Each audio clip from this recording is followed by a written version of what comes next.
You mentioned the Kansas City Bomber. Sounds like Kansas City Bomber. I know it because you played Raquel Welch's kid, right? I didn't know Jodie Foster was in it.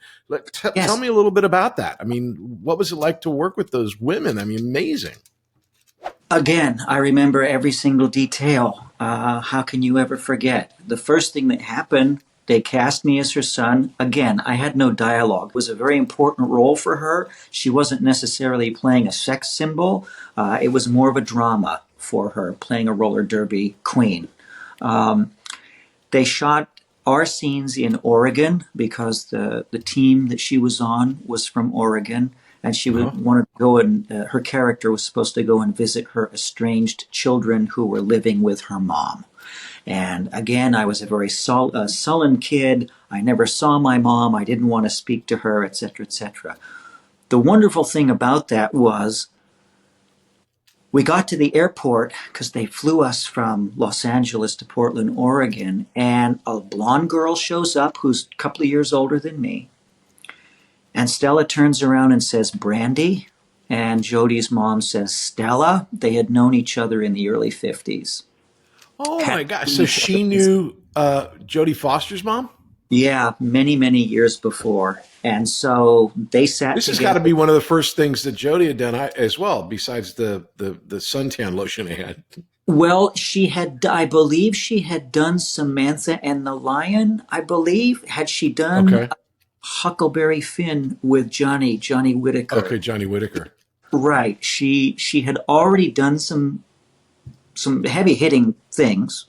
I fell in love with Jodie. She was so professional, so smart. She did all of her schoolwork in French. So she was bilingual at 8 and 9 years old. Me, 2 + 2 was 22, right? That's as far as I went. I was good as an actor, lousy as a student, but she took good care of me on the set, when we had to do schoolwork and stuff. She'd supervise my schoolwork. She tried to teach me French a little bit. She was right on target. She knew where the camera was going. She knew where it was shooting from.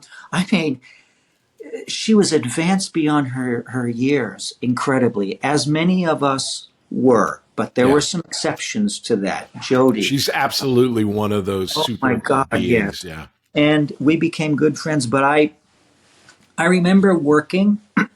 Jodie had to roller skate with Raquel Welch down a sidewalk for the scene.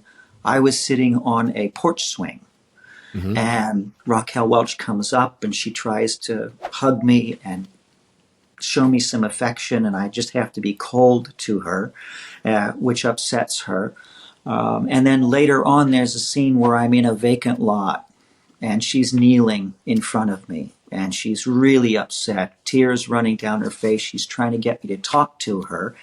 And I have the only distinction in the history of cinema of being the only male to run away from Raquel Welch. It's the Patrick Labyorteaux Show. Patrick Labyorteaux. He's the one you gotta know.